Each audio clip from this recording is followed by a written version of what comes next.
मेरी पत्नी जिनसे मुझे प्यार था, मैंने उनके साथ रोमांस किया, मैं उनके साथ जिया, लेकिन अब मैं उनके सामने सिर झुकाता हूँ, क्योंकि जिस तरह से उन्होंने अपना शरीर छोड़ा वो कोई आम बात नहीं है।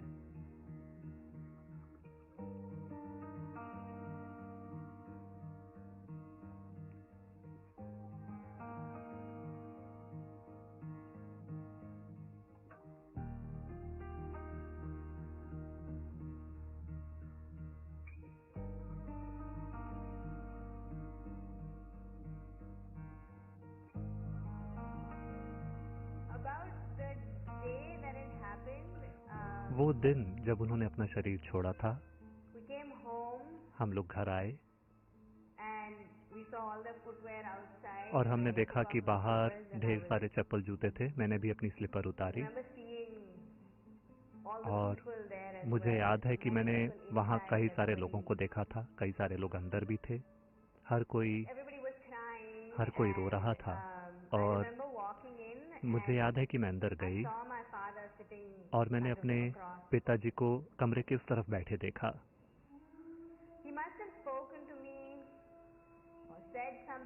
उन्होंने शायद मुझसे बात की होती या कुछ कहा होता, लेकिन उस रात की जो चीज मुझे याद है वो ये कि मैंने उन्हें गले लगा लिया और मुझे याद है कि मैंने बहुत सारे लोगों को पकड़ रखा था और मेरे कपड़े गीले हो गए थे क्योंकि लोग रो रहे थे। लेकिन मैं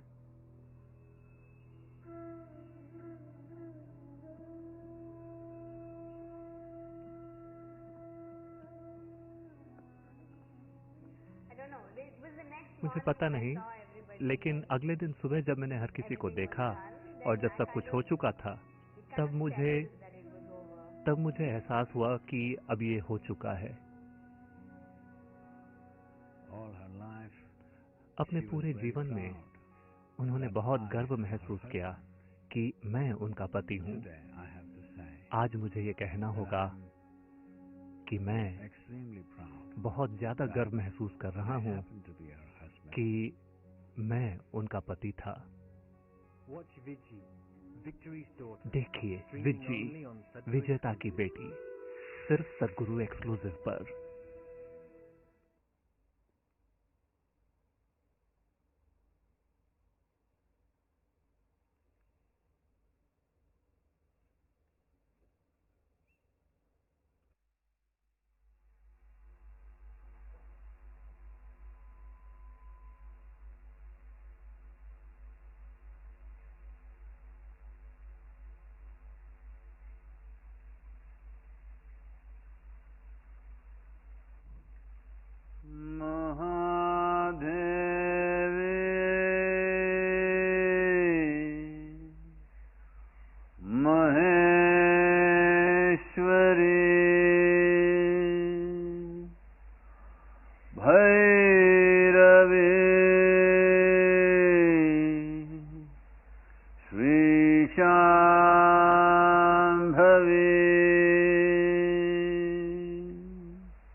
महादेवी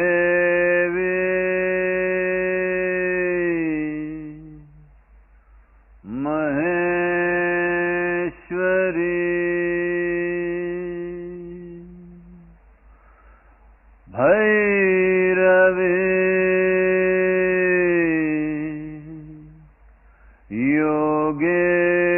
योगेश्वरी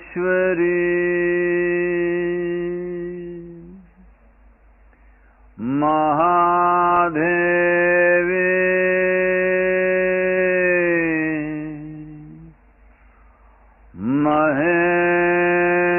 महेश्वरी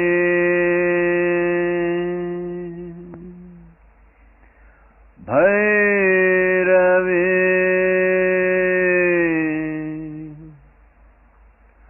मुक्तेश्वरी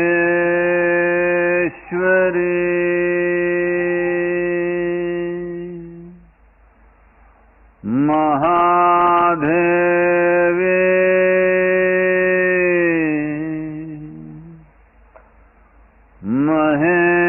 महेश्वरी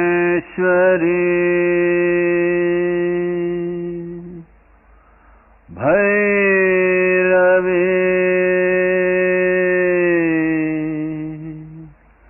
लिंग भैरवी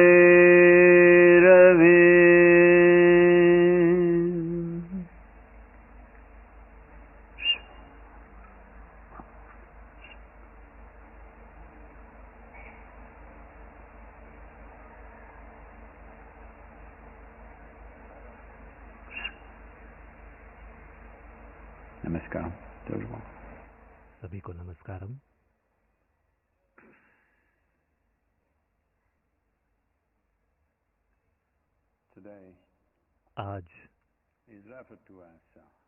आज के दिन को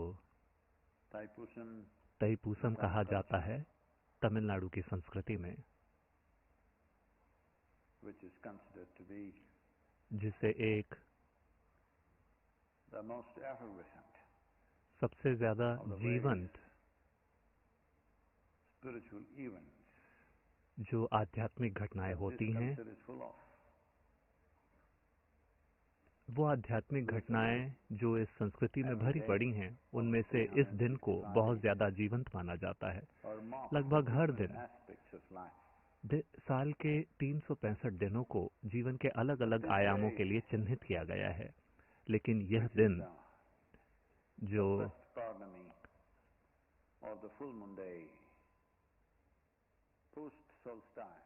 जो उत्तरायण लगने के बाद, संक्रांति के बाद की पहली पूर्णिमा है, इसे तैपूसम कहा जाता है। देश के बड़े हिस्से में इसे धन्य पूर्णिमा कहा जाता है। धन्य यानी कि ये एक पूर्ण पूर्णिमा का चांद है, पूर्णता का, तृप्ति का, क्योंकि इस धरती पर जो चीजें होती हैं उसकी प्रकृति ऐसी है। सूरज के संबंध में इस धरती पर जो चीजें होती हैं उसकी प्रकृति ऐसी है कि आज की पूर्णिमा को पूरे साल की सबसे ज्यादा उदार पूर्णिमा माना जाता है।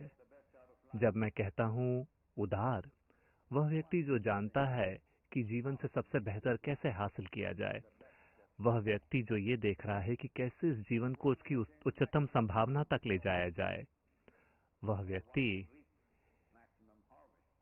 इस दिन सबसे ज्यादा उपज प्राप्त कर सकता है। इसलिए इसे धन्य पूर्णिमा कहा जाता है। चंद्रमा पहले ही बहुत ही भव्य तरीके से उग चुका है। इससे जुड़ी हुई कई सारी चीजें हैं। इसे मोटे तौर पर दक्षिण भारत में कई युगों से लोगों ने इस दिन को एक ऐसे दिन की तरह देखा जिसमें हम जीत हासिल करने के साधन तैयार कर सकते हैं। वह चीज जो आपके लिए सफलता लेकर आती है। भौतिक दुनिया में भावनात्मक दुनिया में और आध्यात्मिक दुनिया में यह दिन एक ऐसा दिन है जब लोग इस तरह के साधनों का इस्तेमाल करते हैं जो इन आयामों में सफलता या विजय लेकर आते हैं। कहानियां ये बताती हैं कि इसी दिन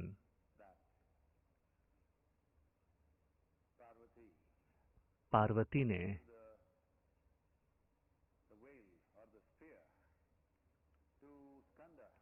स्कंद को,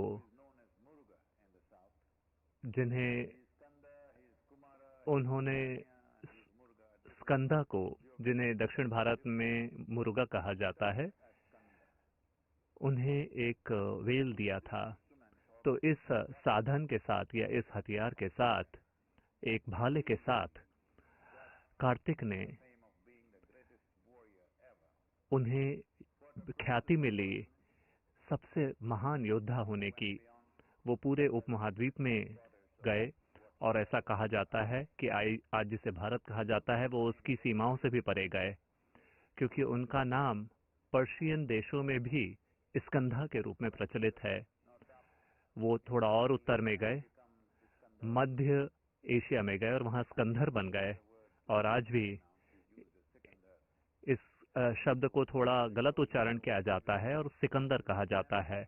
वह व्यक्ति जो हर किसी पे जीत हासिल करता है और सभी राजाओं का सम्राट बन जाता है, लेकिन खुद कभी किसी राज्य पर शासन नहीं करता। उन्होंने सिर्फ युद्ध लड़े क्योंकि उनका उद्देश्य था अन्याय का विनाश करना।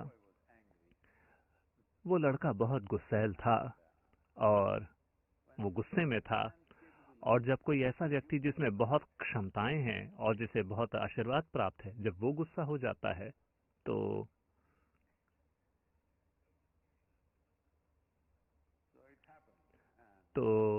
इस वजह से ऐसा हुआ।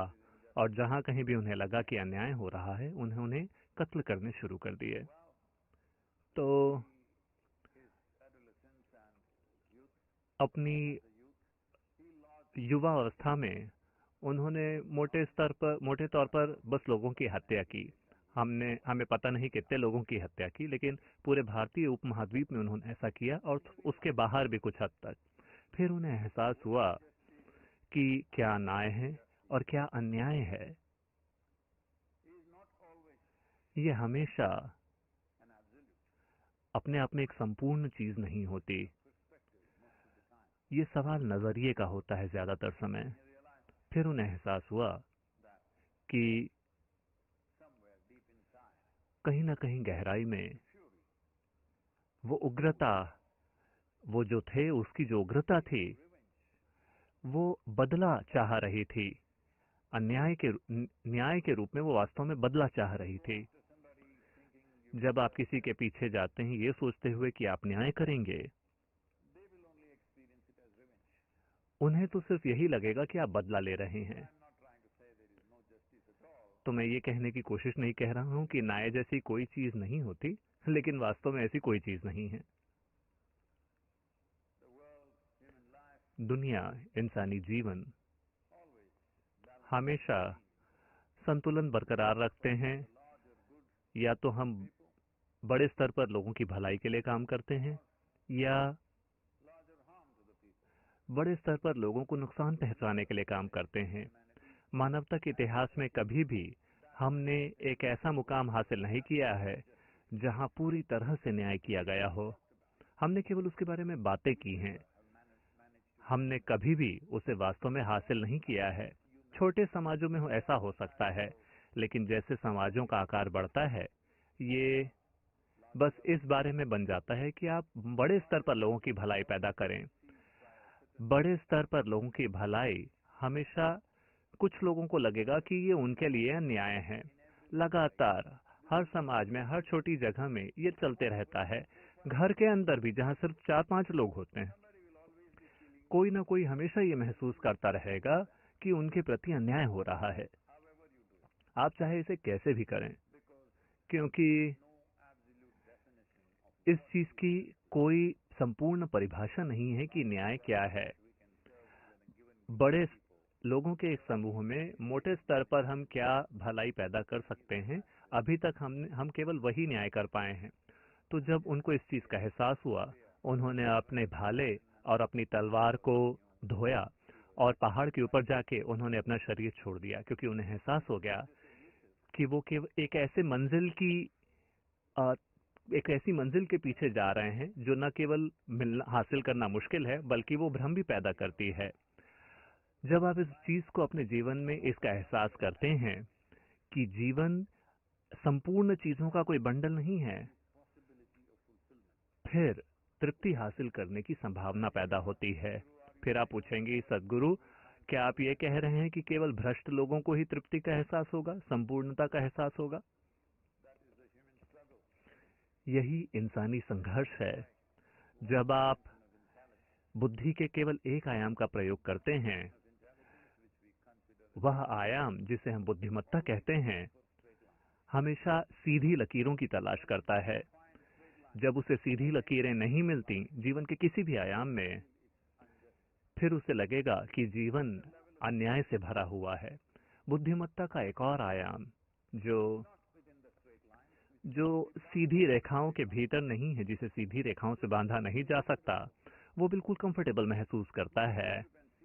छोटी मोटी गफलतों के साथ भी उसे कोई दिक्कत नहीं होती। एक जंगल में जिस तरह की व्यवस्था होती है, उससे भी कोई दिक्कत नहीं है। लेकिन एक तार्किक दिमाग को हर जगह एक अच्छे से मैनेज किया हुआ बगीचा चाहिए, और बाकी जगहों ने निराशा होगी, क्योंकि एक बगीचा केवल छोटी छोटी जगहों में ही हो सकता है, कभी भी पूरे दुनिया में बगीचा नहीं होगा। तो ये स्कंद की कहानी है, लेकिन कहानी ऐसा कहती है कि इस दिन उन्हें अपना न्याय का साधन मिला था, और इसी कारण वो अपने मिशन में इतने कामयाब रहे, और अंत में उन्हें ये एहसास भी हुआ कि उनका मिशन सफल होने वाला नहीं था, और इसी कारण इस संस्कृति में उन्हें विजयी माना जाता है। कहीं भी किसी भी दूसरी जगह में उन्हें पराजयी घोषित कर दिया जाता, लेकिन हमारी संस्कृति सीधी लकीरों वाली नहीं है। इस चीज को भी सफलता माना जाता है कि ये भी उनकी सफलता थी। दुनिया में जो वो करना चाहते थे उसमें वो सफल रहे, उसमें वो असफल रहे, लेकिन उन्हें एहसास हो गया, ये एक सफलता है। अगर हम भौतिक चीजों की बात करें कि उन्हें इतनी ज्यादा सफलताएं मिली, और अगर उनका मिशन सफल हो गया होता, केवल तभी एक बौद्धिक रूप से कब्जियत वाली समाज उन्हें सफल मानती। लेकिन यहाँ वो पूरी तरह से अपने मिशन में असफल हो गए, लेकिन फिर भी हम उन्हें विजयी मानते हैं। पूरे दक्षिण भारत में हम उनके पिता से ज्यादा उस लड़के की पूजा करते हैं। आज हर कोई मुर्गा के मंदिरों में होता है,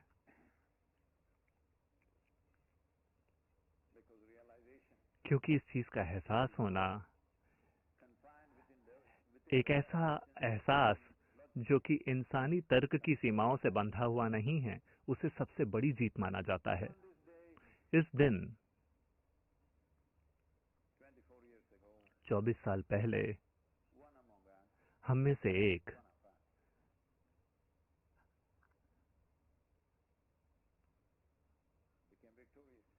उन्होंने जीत हासिल की। उनकी यात्रा में ये हम सब के लिए एक नुकसान था, खास तौर पे ये मेरे लिए और मेरी बेटी के लिए ये एक बहुत बड़ा नुकसान था, लेकिन हम फिर भी इसे एक जीत मानते हैं। यही हमारी समस्या है, एक बहुत बड़ा नुकसान, लेकिन क्योंकि ये उस जीवन के लिए एक जीत थी। वह जीवन, कोई भी जीवन, एक जीवन किसी का भी नहीं होता, किसी का भी उस पे हक नहीं होता। एक शरीर के रूप में हम कह सकते हैं कि इन लोगों ने पैदा किया है, या इसकी शादी इनसे हुई है या उससे हुई है, या इस व्यक्ति या उस व्यक्ति से उनका संबंध है, या उन्होंने इस व्यक्ति या उस व्यक्ति को जन्म दिया है, लेकिन एक जीवन के रूप में हम पर किसी का भी हक नहीं है। एक शरीर के रूप में हो सकता है कि हमारा किसी और शरीर से संबंध हो, लेकिन एक जीवन के रूप में हमारा किसी से कोई संबंध नहीं है। तो उस संदर्भ में ये एक उन सबसे बड़ी जीतों में से है जो यहाँ हुई थी। हालांकि यह हमारे लिए एक बहुत बड़ा नुकसान रहा है। यह वो दिन है जिसे सबसे अच्छा दिन माना जाता है तीर्थ यात्रा शुरू करने के लिए। तीर्थ यात्रा का अर्थ हमेशा ये था कि एक ऐसी यात्रा जिसमें आप खुद को नष्ट कर देंगे। एक बार फिर सफलता का हमारा विचार ये है कि हम पूरी तरह से हमारा नाश हो गया है। जीत का हमारा विचार ये नहीं है कि हम लोगों का ढेर बनाते हैं और उनके ऊपर बैठ जाते हैं। हमारे लिए जीत ये है कि हमने खुद को विलीन कर दिया है, क्योंकि ये भक्ति की धरती है। धरती का उद्देश्य सिर्फ खुद को विलीन करना होता है। हो सकता है कि हम किसी दूसरे वस्तु का उपयोग करें विलीन होने के लिए एक साधन के रूप में, लेकिन मूलभूत उद्देश्य है विलीन हो जाना। तो क्या इसका ये मतलब है ये एक ऐसी संस्कृति है जो असफलता के प्रति प्रतिबद्ध है? नहीं, क्योंकि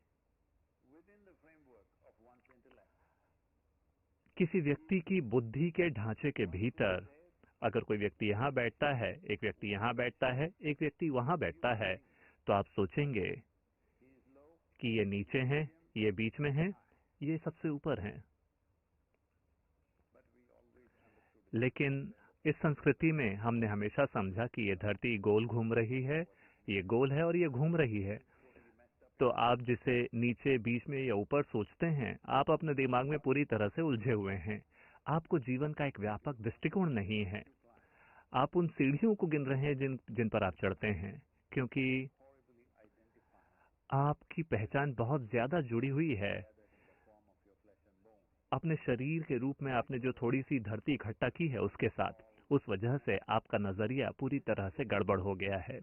तो यह दिन है जब लोग एक तीर्थ यात्रा शुरू करते हैं, विशेषकर तमिलनाडु में, क्योंकि तीर्थ यात्रा का अर्थ है कि हमने प्रक्रिया शुरू कर दी है, खुद को विलीन करने की प्रक्रिया। हम खुद को घिस घिस कर हर तरीके से खत्म करना चाहते हैं। लोग सैकड़ों मीलों की यात्रा करते हैं पैदल। अभी भी यहाँ तीर्थ यात्रा की एक बहुत जीवंत संस्कृति मौजूद है। लोग सैकड़ों मील पैदल यात्रा करते हैं, खासतौर पे तमिलनाडु में मुरुगा के मंदिरों तक जाने में। लेकिन कई तरह की तीर्थ यात्राएं दक्षिण भारत में हो रही हैं, क्योंकि धरती की स्थिति के आधार पर हमने ये पहचान लिया है कि हम अपने भीतर जो कुछ भी करते हैं अपनी आंतरिक कल्याण के लिए, उसके नतीजे इस दौरान बहुत ज्यादा आसानी से मिलते हैं। जैसा कि मैंने कहा, ये एक बहुत ही उदार समय है। 12 महीनों के चक्र में ये एक बहुत ही उदार समय है, 12 या 13 महीने, क्योंकि एक सौर चक्र होता है और एक चंद्र चक्र होता है। सौर चक्र आमतौर पर हमारे लिए काम करता है। इसका मूलभूत गणित 12 का होता है। इसे और भी ज्यादा बांटा जा सकता है, लेकिन ये 12 के रूप में हमारे लिए काम करता है। लेकिन जो चंद्र चक्र है ये 13 का होता है। जिस भी संस्कृति में हर वो संस्कृति जो हर स्त्री गुण के विपरीत गई, उन्होंने 13 अंक को एक बुरा अंक माना, क्योंकि हमारी उनसे पटती नहीं है।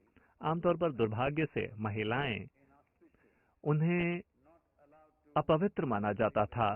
उन्हें पवित्र ग्रंथ पढ़ने नहीं दिए जाते थे, उन्हें कोई भी पवित्र कार्य करने नहीं दिए जाते थे। लेकिन ये एक ऐसी संस्कृति है जहां हम महिलाओं की पूजा करते हैं, और यहाँ महिलाएं बैठी हैं जो उन्होंने महिलाओं मंदिर पे अधिकार जमा रखा है। पुरुष अंदर नहीं जा सकते।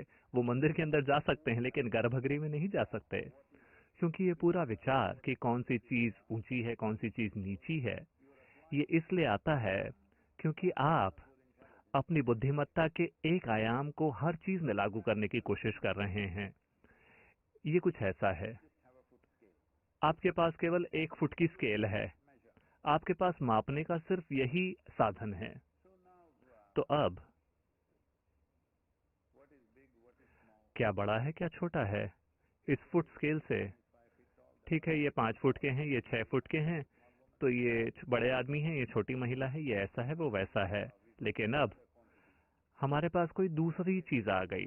मान लीजिए कि हमारे पास 1 लीटर दूध है। आपने जाकर 1 फुट की स्केल से उसे मापने की कोशिश की। हमने दूध को जमीन पे फैला दिया। अब आपने अच्छे से उसको मापा और कहा ये 10 मीटर दूध है यहाँ पे। 10 मीटर दूध को अगर हम चाहें तो 100 मीटर तक फैला सकते हैं। तो जीवन के अलग अलग आयाम होते हैं। हर चीज के लिए आपके पास मापने का केवल एक ही स्केल है। इस वजह से कुछ चीज छोटी बन जाती है, कोई चीज बड़ी बन जाती है, कोई चीज पवित्र बन जाती है, कोई चीज गंदी बन जाती है। नहीं, यहाँ तो हर चीज पवित्र है, ये एक तरीका है, या हर चीज गंदी है, वो भी एक दूसरा तरीका है। अगर आप गंदे तरीके से काम करते हैं तो आप जीवन के सामाजिक आयाम में नहीं हो सकते। तो बेहतर ये होगा कि आप हर चीज को पवित्र की तरह देखें। इसीलिए हम जाकर देवी को देखते हैं, प्रणाम करते हैं। आप चाहे जिस भी मंदिर में जाते हैं, आप प्रणाम करते हैं। अगर आप इंसानों को देखते हैं तो आप यही करते हैं।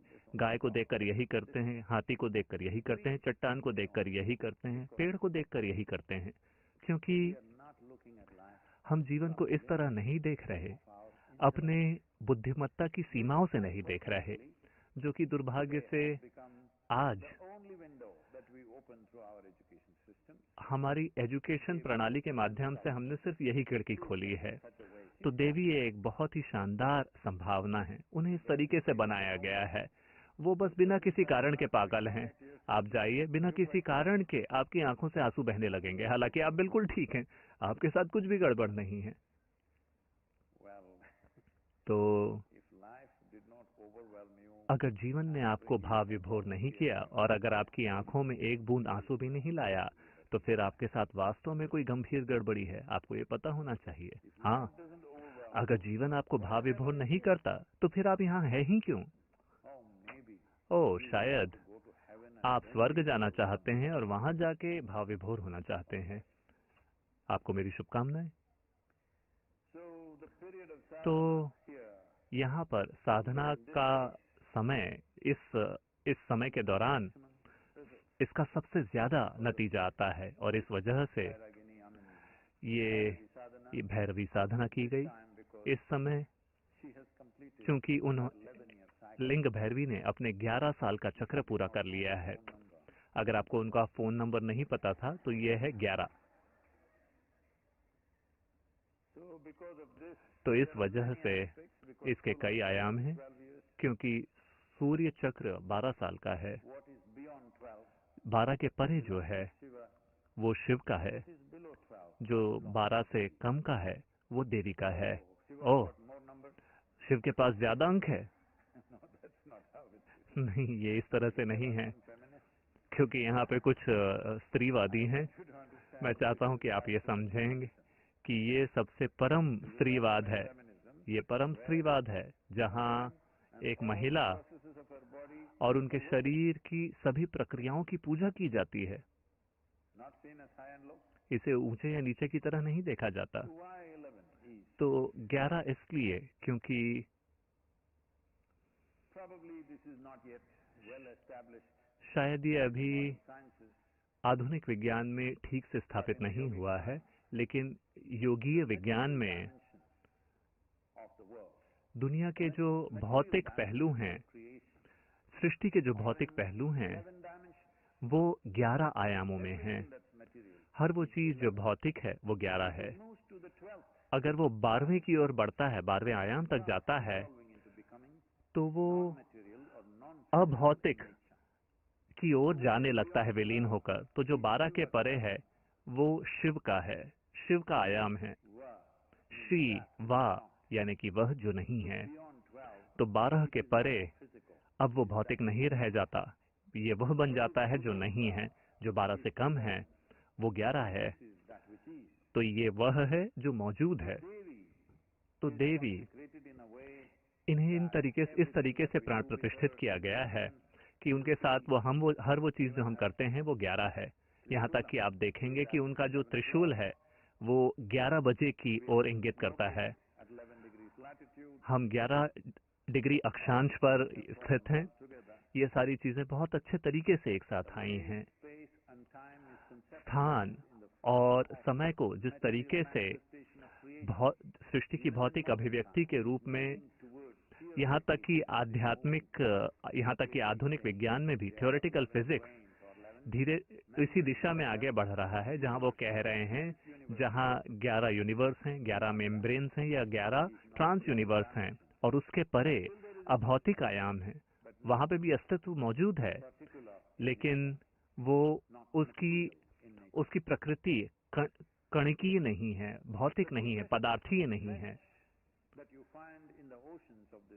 इस दुनिया के समुद्रों में जो आप सबसे गहरी खाइयां पाते हैं वो 11 किलोमीटर की है, क्योंकि सृष्टि की डिजाइन कुछ मूलभूत तरीकों पे बनी है। कोई एक चीज एक खास तरीके से बनती है और हर दूसरी चीज उसी से संबंधित है। कंस्ट्रक्शनल थ्योरी नाम की एक चीज है जिसके बारे में आजकल लोग खोज कर रहे हैं, और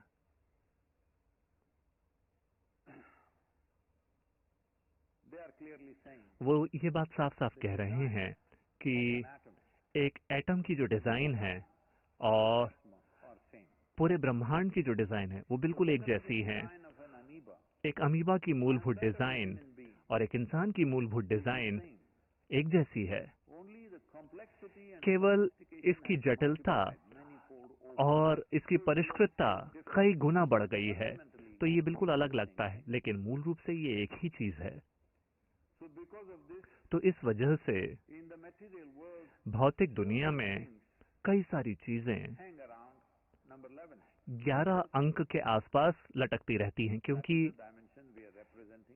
यही वो आयाम है जिसे हम देवी के रूप में अभिव्यक्त कर रहे हैं। सफलता और विजय अगर आप हासिल करना चाहते हैं भौतिक दुनिया में, अगर आप इसका उपयोग करते हैं, अगर आप इसके परे जाते हैं और 12 में चले जाते हैं, तो हम सिर्फ मुक्ति की बात कर रहे हैं, यानी कि भौतिक दुनिया से मुक्त हो जाना। मुझे हमेशा डर था जब मैंने 11 साल पहले देवी की प्राण प्रतिष्ठा की थी। उसी दिन मैंने कहा था कि मेरे दिल में डर है कि ये ध्यान लिंगम से ज्यादा प्रसिद्ध हो जाएंगी। पहले ही ऐसा हो रहा है।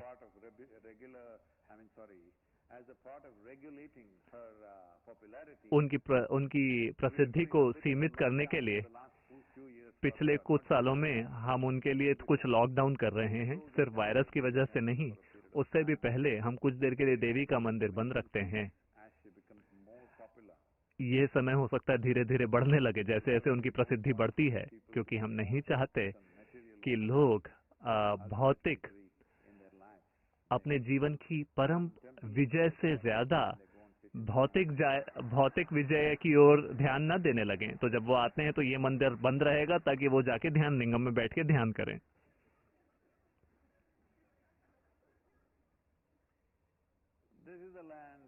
ये एक ऐसी धरती है, ये एक ऐसी संस्कृति है जो समृद्ध हुई, और ये सबसे बड़ी विजय रही है सबसे लंबे समय के लिए मानवता के इतिहास में।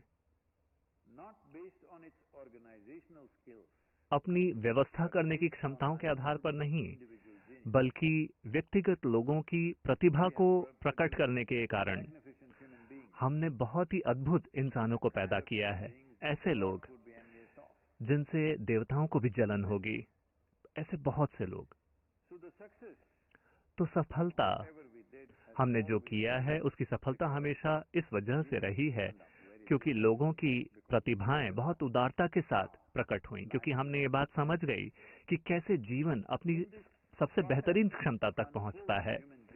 इंसानी प्रतिभा को उभारने की इस प्रक्रिया में ऊर्जा या ऊर्जा की वो अभिव्यक्ति जिसे हम देवी कहते हैं या भैरवी कहते हैं, ये एक बहुत ही महत्वपूर्ण आयाम है जिसका कोई व्यक्ति प्रयोग कर सकता है अपने भीतर छुपी अलग अलग तरह की प्रतिभाओं को उजागर करने के लिए। हर वो चीज जो कोई भी इंसान जानता है, जो अभी जिंदा हैं या जो जा चुके हैं, हर वो चीज जो किसी भी इंसान ने कभी भी जानी है, वो आपके लिए ज्ञान का एक जीवंत वास्तविकता बन सकती है अगर आप अपने भीतर किसी खास विंडोज को खोल लेते हैं। मैं माइक्रोसॉफ्ट विंडोज की बात नहीं कर रहा हूं, मैं कुछ दरवाजों को खोलने की बात कर रहा हूं।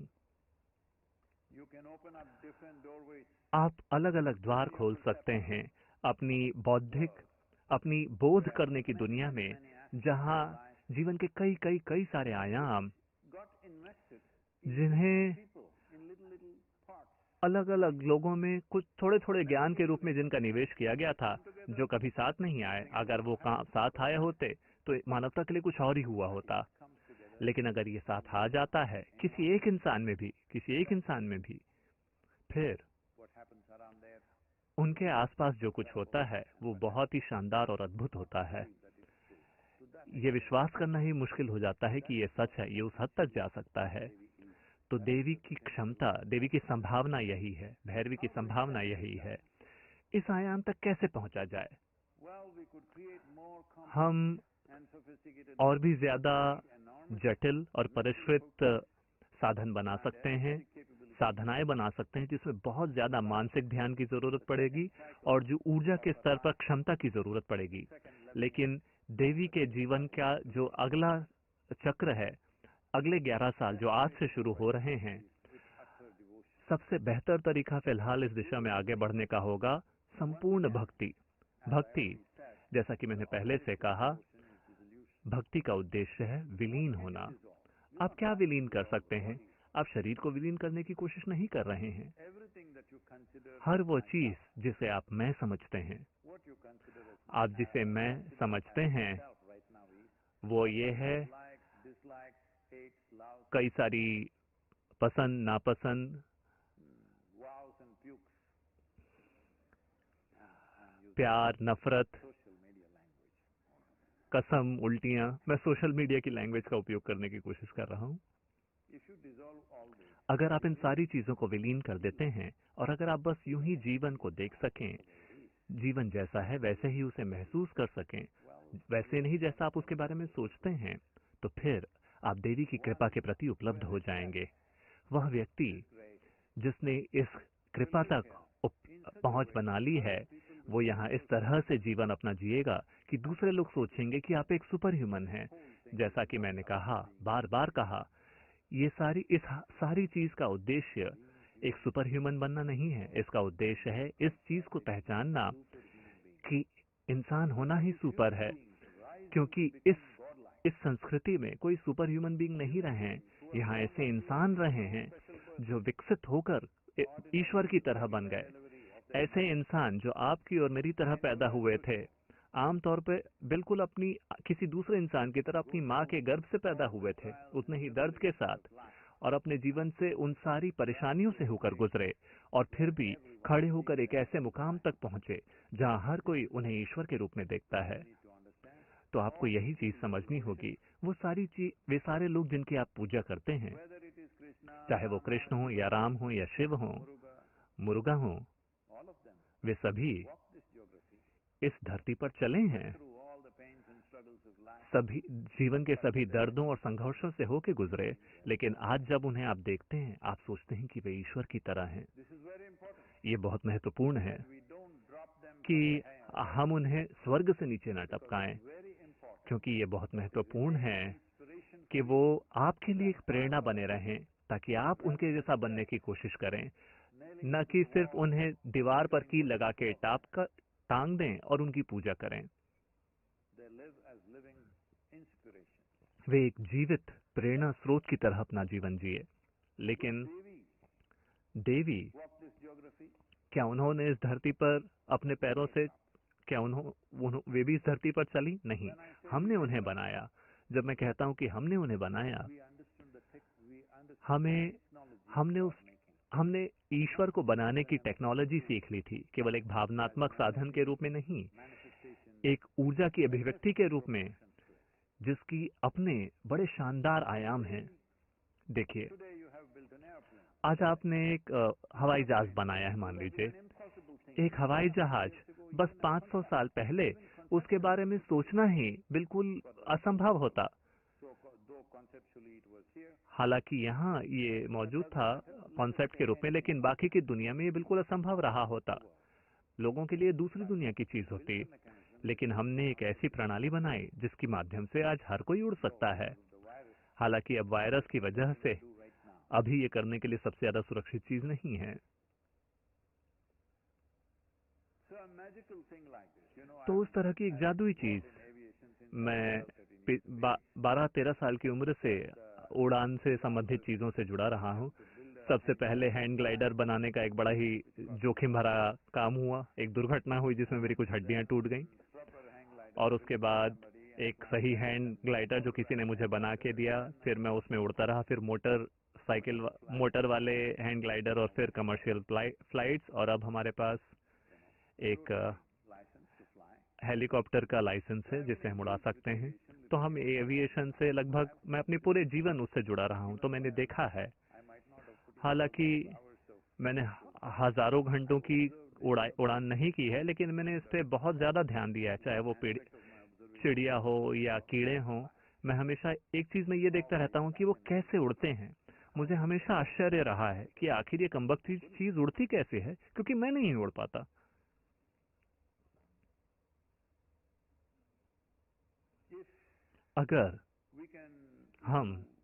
अगर आप, क्योंकि आज मैं देखता हूँ कि जब आप किसी एयरपोर्ट में बैठते हैं, ज्यादातर लोग बोर हो जाते हैं क्योंकि उन्हें 3-4 घंटे इंतजार करना पड़ता है।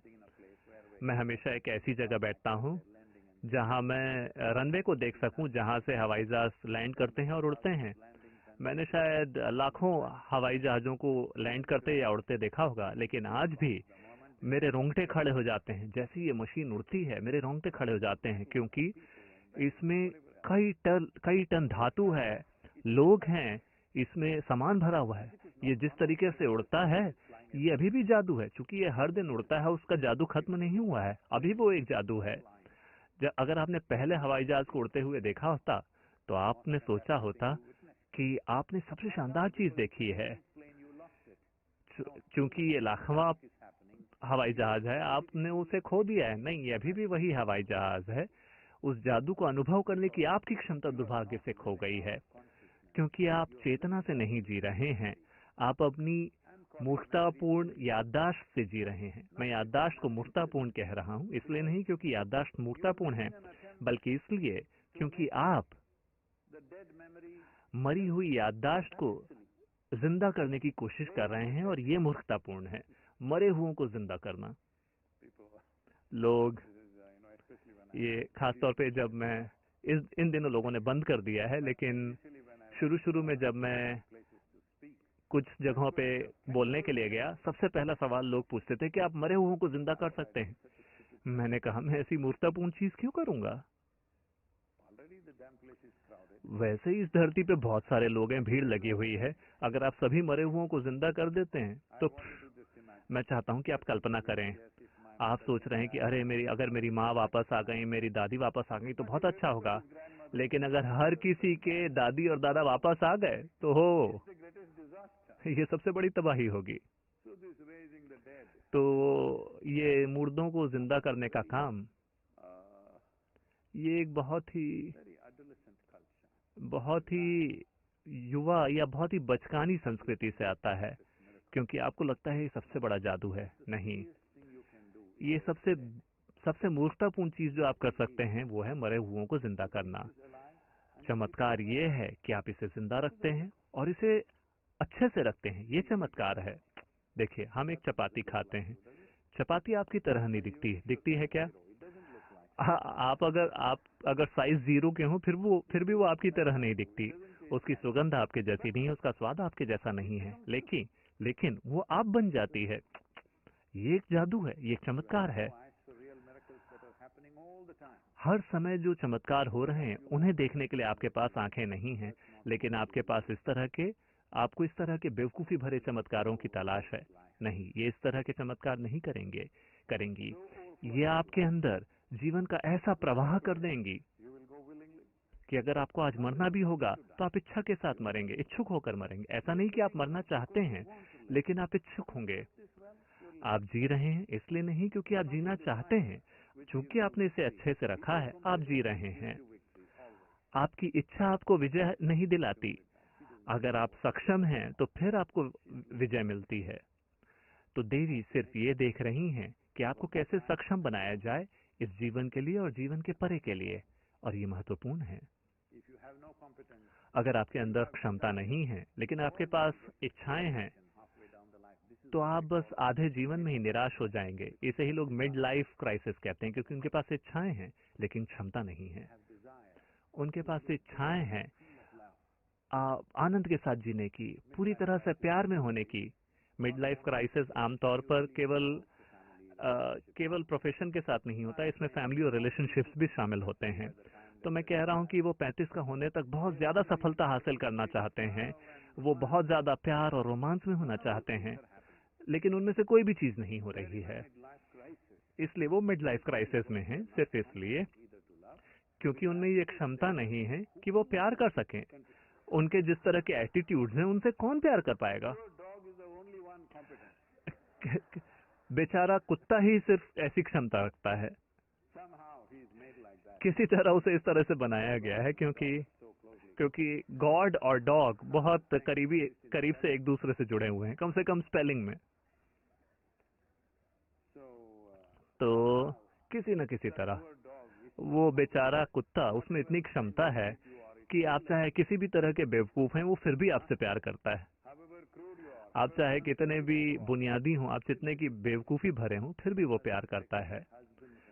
लोगों को उम्मीद है कि उनके पति, उनकी पत्नियां भी उतनी ही क्षमतावान हो जितना एक कुत्ता होता है। नहीं, ऐसा कोई भी इंसान नहीं है। जब सिर्फ यूं ही प्यार करने की बात आती है, क्योंकि मैं हमेशा कहता हूं, मैं देखता हूं लोग मुझसे पूछते हैं, सदगुरु क्या मैं हमेशा प्यार में रह सकता हूं? मैं कहता हूं एक कुत्ता बन जाइए, वो पहले ही उसने हासिल कर लिया है वो।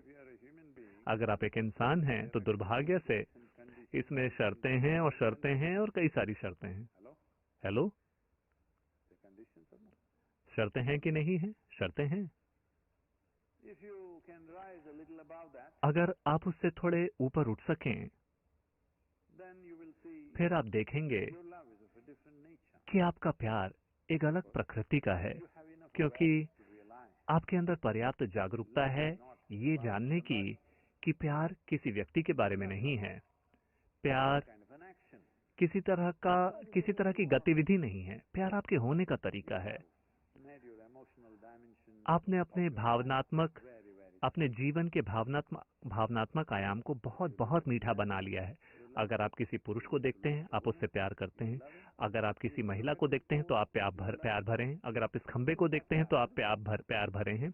यहाँ तक कि ये मोटा आदमी कहाँ है, वो उसके प्रति भी आप प्यार भरे हैं। यहाँ तक कि नाक साहब के प्रति भी आप प्यार भरे हैं। अगर आप आंखें बंद करते हैं तो आप प्यार से भाव विभोर हैं। आपको ये समझ आ चुका है कि इंसानी अनुभव भीतर से पैदा होते हैं। तो उन मायनों में भक्ति एक शक्तिशाली साधन है कि आप इन सारी चीजों को विलीन कर देते हैं। आप जिसे मैं समझते हैं, आप जिसे अपना व्यक्तित्व मानते हैं, वो बस पसंद नापसंद, पूर्वाग्रह, प्यार, नफरत, कस्मों और उल्टियों का एक बंडल है। देखिए, हम ऑनलाइन हैं, कुछ ऐसे लोग हैं जो वहीं जीते हैं। मैं बात कर रहा हूं, मैं उन्हें नीचे लाने की कोशिश कर रहा हूं ताकि वो यहाँ आकर वास्तविकता में देवी से मिल सकें। इसीलिए हम ऑनलाइन भी हैं ताकि वे लोग कम से कम उन्हें कुछ हद तक ऑनलाइन महसूस कर सकें। अगर कोई सवाल हो तो। मैंने सुना कि कई सारे सवाल हैं।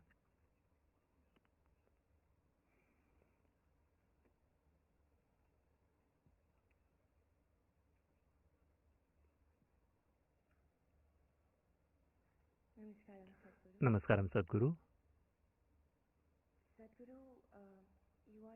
सदगुरु, आप हिंदू मंदिरों को सरकार के चंगुल से आजाद करने की बात कर रहे हैं।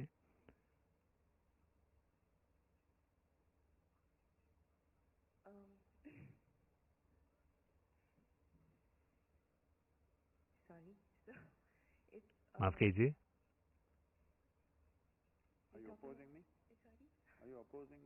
क्या आप मेरे खिलाफ बात करना चाह रही हैं? नहीं। तो आप हिंदू मंदिरों को सरकार के चंगुल से आजाद करने की बात कर रहे हैं? माफ कीजिए, मुझे समझ नहीं आ रहा कि मैं सवाल कैसे पूछूं कि इसके गलत अर्थ ना निकलें। तो आप कह रहे हैं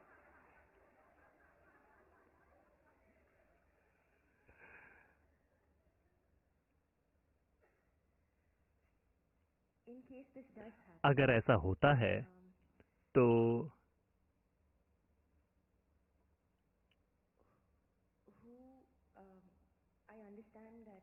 मैं समझ सकती हूँ कि मंदिर की व्यवस्था तो कोई भी संभाल सकता है, लेकिन देवी या देवता के संपर्क में किसे रहना चाहिए? क्या ये फिर से ब्राह्मणों के पास चला जाएगा? ब्राह्मण इसमें वापस आ जाएंगे? क्या मंदिर सिर्फ इसी तरह चलाए जा सकते हैं? ठीक है, मैं इसके बारे में बात नहीं कर रहा हूं। मेरी कोशिश बस ये है कि जो चीज संविधान में लिखी है उसका अनुवाद किया जाए, वह लोगों तक पहुंचाया जाए कि कैसे कोई भी आध्यात्मिक या अगर आप इसे धार्मिक आधार कहना चाहें तो उसे कैसे मैनेज किया जाना चाहिए या उसे कैसे चलाया जाना चाहिए। मूलभूत अधिकार, देश के मूलभूत अधिकार, और दुनिया के ज्यादातर हिस्सों में, लगभग हर लोकतांत्रिक देश में, हर कोई अपने आध्यात्मिक या धार्मिक संस्थानों को वैसे चला सकते हैं जैसे वे चाहते हैं। जो चाहते हैं वो वहां जाएंगे, जो नहीं चाहते वो वहां नहीं जाएंगे। तो क्या एक खास समुदाय को वापस आना होगा? देखिए, हमें ये समझना होगा कि इस देश में समुदायों को उनके व्यवसाय के आधार पर, उनके प्रोफेशन के आधार पर बनाया गया था।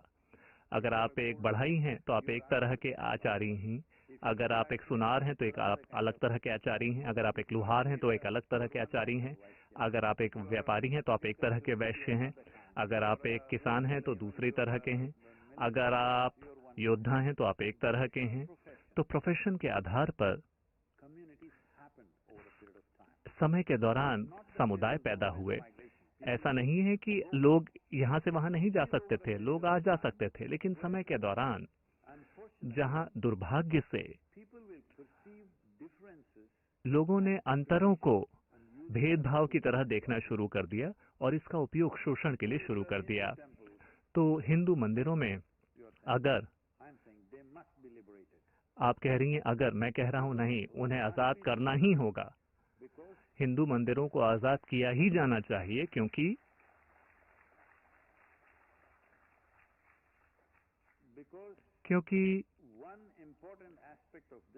इसका एक महत्वपूर्ण पहलू ये है कि ये कभी भी किसी एक खास धर्म के नहीं होते थे।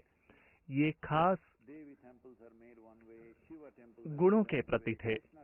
देवी मंदिर एक तरह से बनाए गए, शिव मंदिर, कृष्ण मंदिर, विष्णु मंदिर, ब्रह्म के मंदिर अलग अलग तरीकों से बनाए गए, और अलग अलग तरह की जो देवियां अलग अलग तरीकों से बनाई गई हैं। ये सब ऐसे ऊर्जा के केंद्र हैं जिन्हें अलग अलग उद्देश्यों से बनाया गया है। अपने उद्देश्य से आप चाहे जो कोई भी हो, आप वहां जा सकते हैं, और उसकी प्रकृति के अनुसार अलग अलग तरह के लोग अलग अलग तरह के मंदिरों का ख्याल रखते हैं। समय के दौरान मंदिरों की व्यवस्था के लिए भक्त उसमें लगातार दान देते रहते हैं। इस वजह से मंदिरों की दौलत बढ़ने लगी। जैसे ऐसे दौलत बढ़ने लगी, कुछ समुदायों ने एक तरह से उस पर हावी होने की कोशिश की, क्योंकि वहां इतना सारा पैसा था, इतनी सारी दौलत थी।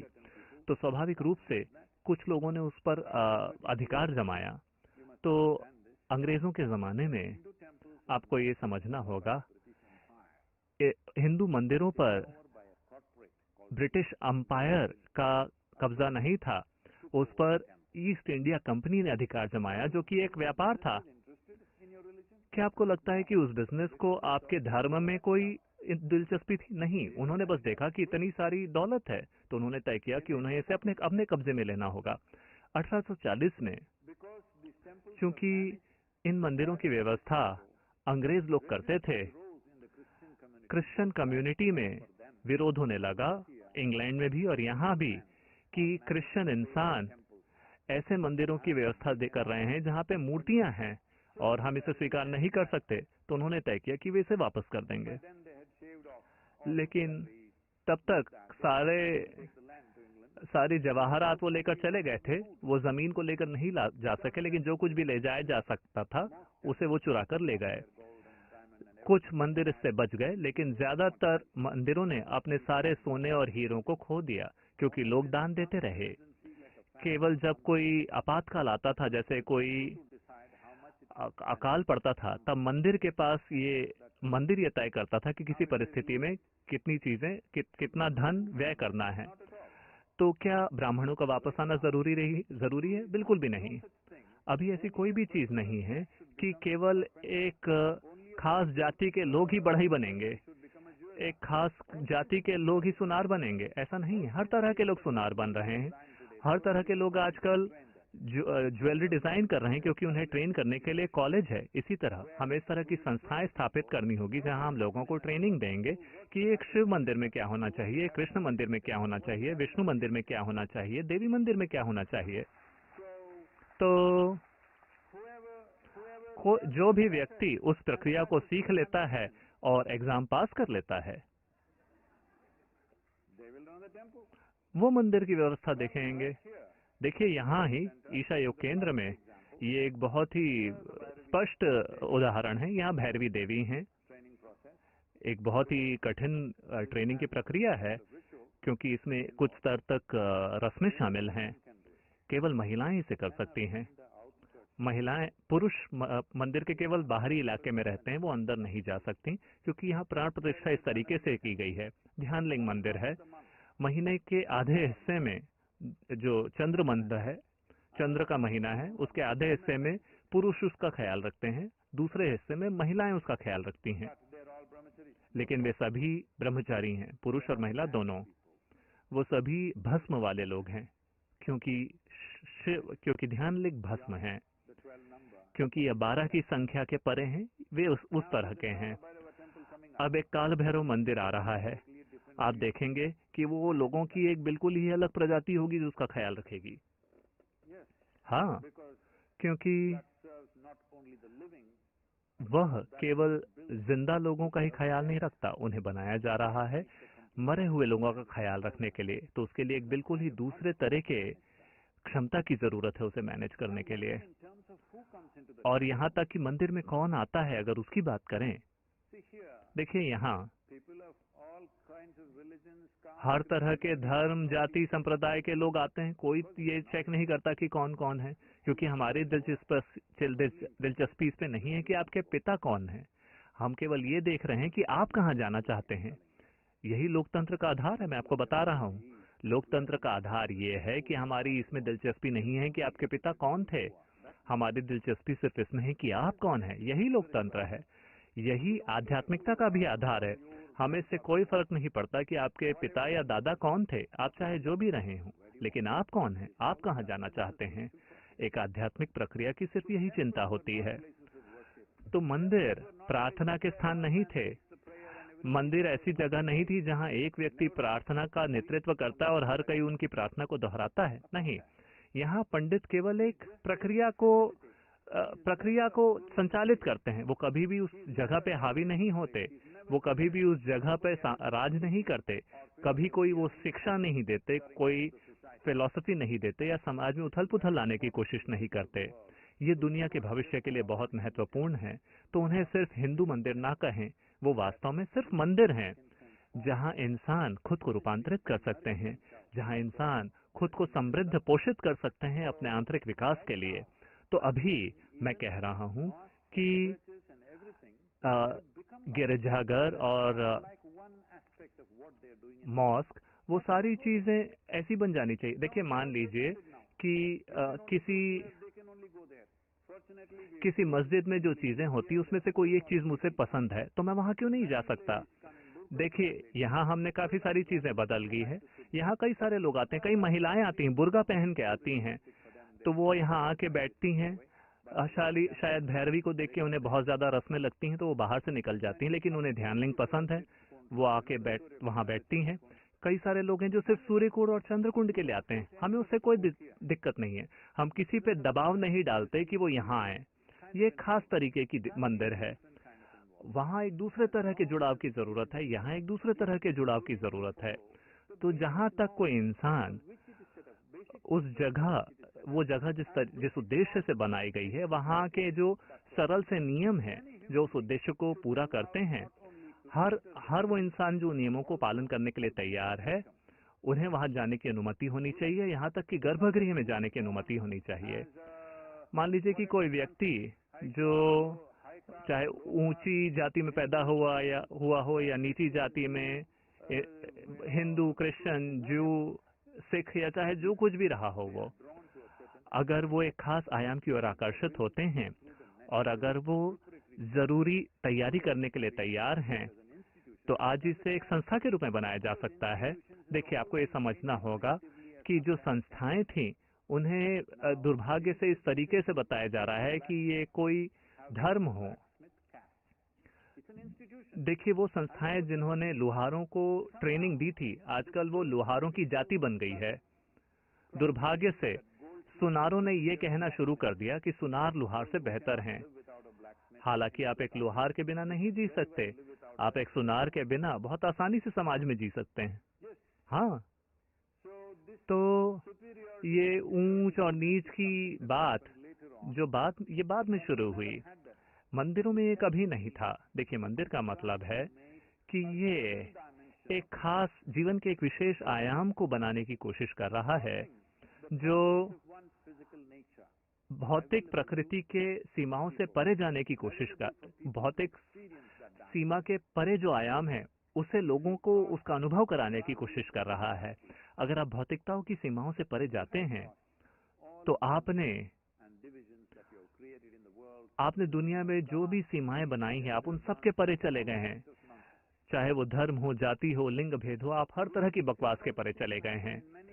हमने ये देखा है, कई मंदिरों में ये हुआ है, वो लोग विदेशियों को अनुमति नहीं देते आने की। देखिए, एक समय था जब भारत में बोर्ड हुआ करते थे कि भारतीयों को और कुत्तों को इस जगह में अनुमति नहीं है, इसलिए उसकी प्रतिक्रिया में आपने मंदिरों में लगा दिया कि विदेशी यहाँ अनुमति नहीं है। और ये भी सच है कि कुछ लोग मंदिर आए सिर्फ उसे तोड़ने के लिए। ऐसी कई घटनाएं हुई हैं जहाँ लोग आए, जहाँ मंदिर में आके वहां पे थूकना चाहते हैं। कई बार लोग जानबूझकर वहां पेशाब करना चाहते हैं। तो इन चीजों को रोकने के लिए ऐसा किया गया, लेकिन आज ऐसा नहीं होता। देखिए, आज कोई व्यक्ति जो भारत में पैदा नहीं हुआ है, अगर वो भारत में आते हैं और वो मंदिर के अंदर जाना चाहते हैं, तो ऐसा इसलिए है क्योंकि वो वास्तव में मंदिर में जाना चाहते हैं, उसका अपमान करने के लिए या उसे गंदा करने के लिए नहीं। तो राष्ट्रीयता, धर्म, जाति, कोई भी चीज मायने नहीं रखती, क्योंकि एक ऐसा आयाम है, मंदिर एक ऐसा आयाम है जहाँ आप एक ऐसी चीज के साथ संपर्क स्थापित करते हैं जो आपकी भौतिक प्रकृति के परे है। यह हर इंसान के लिए खुला है, सिर्फ व्यवस्था देखने के लिए या उसका इस्तेमाल करने के लिए नहीं, बल्कि गर्भगृह के संपर्क में होने के लिए भी यह हर किसी के लिए खुला हुआ है। मैं ये देखना चाहूंगा कि ऐसा हुआ करता था, यहाँ ऐसी माँ थी जो अफ्रीकी मूल की थी, अब ऐसे लोग हैं जो कुछ अमेरिका के हैं, कुछ भारत के हैं। मैं ये देखना चाहूंगा कि हर तरह के लोग यहाँ हों, चाइनीज, जापानीज, हर तरह के लोग यहाँ पे हों। ये महत्वपूर्ण है। ये महत्वपूर्ण है सिर्फ मंदिर के लिए ही नहीं, ये महत्वपूर्ण है मानवता के लिए कि किसी भेदभाव के बिना हर इंसान विकास कर सके। हर व्यक्ति भौतिक, अभी हम जो है उसके परे के आयामों को छूने की कोशिश कर सके, चाहत कर सके। इसी वजह से मैं मंदिरों को सरकार के चंगुल से आजाद करने की कोशिश कर रहा हूँ, क्योंकि अभी भी वो इतिहास के छोटे से हिस्से के साथ अटके हुए हैं। अब उसे हटाने का और एक भव्य भविष्य बनाने का समय आ गया है।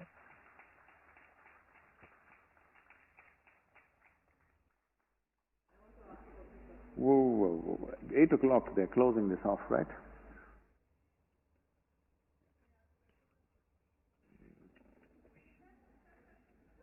There is something called as time and space. Right now there is space, but there is no time.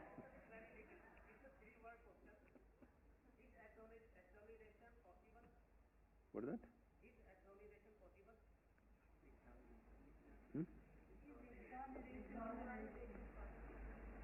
Exoneration of what? क्या एग्जोनरेशन संभव है? किस चीज का एग्जोनरेशन?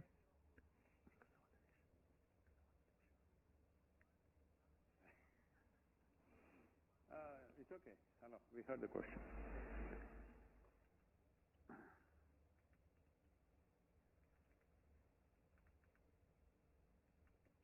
It looks like you didn't hear the first part of the talk at all. This is a land of karma, not of sin and virtue. You can do whatever you want with your life, as long as you are willing to face the यह consequence धरती है joyfully. कर्म की। यहाँ कोई भी चीज गलत या सही नहीं है। आप कोई भी चीज कर सकते हैं अगर आप उसके नतीजों को खुशी खुशी संभालने के लिए तैयार हैं। जब नतीजे आते हैं अगर आप रोने वाले हैं फिर ये ठीक नहीं है, लेकिन जब नतीजे आते हैं तो आप उसे खुशी खुशी संभाल सकें, Then you are exonerated. फिर आपको माफ कर दिया गया है।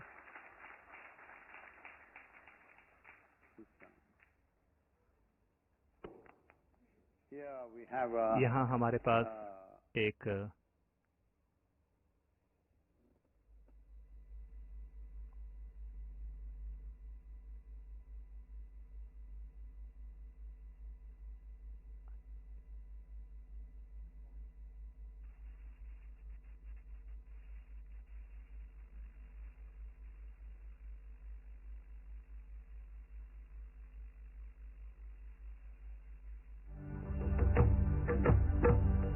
In the Grace of Yoga is a powerful in the yoga grace of yoga सतगुरु के साथ एक शक्तिशाली योगीय कार्यक्रम है अपने सिस्टम को शारीरिक और ऊर्जा के स्तर पर स्वच्छ करने के लिए। यह कार्यक्रम ऑनलाइन उपलब्ध है 3 दिन या 1 दिन के लिए। लोगों के पास एक बहुत ही अनोखा मौका होगा पंच तत्वों की शुद्धि करने के लिए शक्तिशाली साधन सीखने का। लोग पंचभूत क्रिया भी वेब स्ट्रीम के माध्यम से इससे जुड़ सकते हैं। ये हमारी कोशिश है कि हम यहाँ कई अलग अलग साधन बनाएं जो लोगों को अनुमति दें कि वो इसे खुद के लिए इस तरह से संभव बनाएं कि आप जिस तरह से अपना जीवन जीते हैं वो अपने आप में एक पंचभूत क्रिया हो। लोग इसका उपयोग कर सकते हैं अपनी भौतिक खुशहाली के लिए, दुनिया में सफलता प्राप्त करने के लिए, और साथ ही ये आपकी परम मुक्ति की दिशा में भी एक शानदार कदम हो सकता है। In the grace of yoga, योग की कृपा में सदगुरु के साथ महाशिवरात्रि के दौरान।